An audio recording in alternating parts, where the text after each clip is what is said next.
Она што ВМРО ДПМН го зборуваше во очи на владата и го плесна бугарската вице-премиерка Марија Габриел, која рече бугари во уставот не се единствениот услов за тргање на ветото.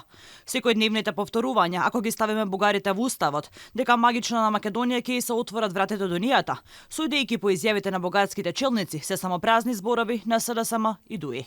Иако владата секој момент го користи да каже дека не сме во Европската унија, затоа што не сме ги реализирале уставните промени, кои владата ги вети без да се договори со народот и јавноста, сепак се покажуваат како празни флоскули, за кои предупредуваше и ВМРО ДПМН.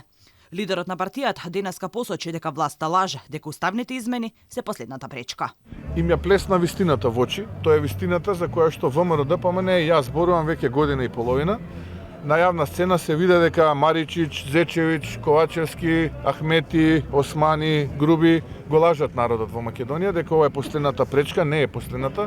Мицкоски додаде дека ова е само почеток на проблемите кои следат, затоа што, како што рече, без општествена поддршка и без консултации со опозицијата, потпишале договор со цел да го завршат својот проект 2 години власт. Едниот да биде премиер, другиот генерален секретар, а другите да станат милионери на грбот на македонските граѓани. Тоа беше проектот. Сега имаме сите ние проблем, кој за жал повторно ќе треба ВМРО ДПМН да го решава, посочи Мицкоски. Токму за изјавата на бугарската вице-премиерка, премиерот Ковачевски се правда. Биле дека Габриел не рекла дека има нови услови и дека нашата преговарачка рамка е јасна. Таа не кажа дека има нови услови. Ние имаме многу јасна преговарачка рамка, која што преговарачка рамка има обврски за Европската унија и се разбира за Северна Македонија.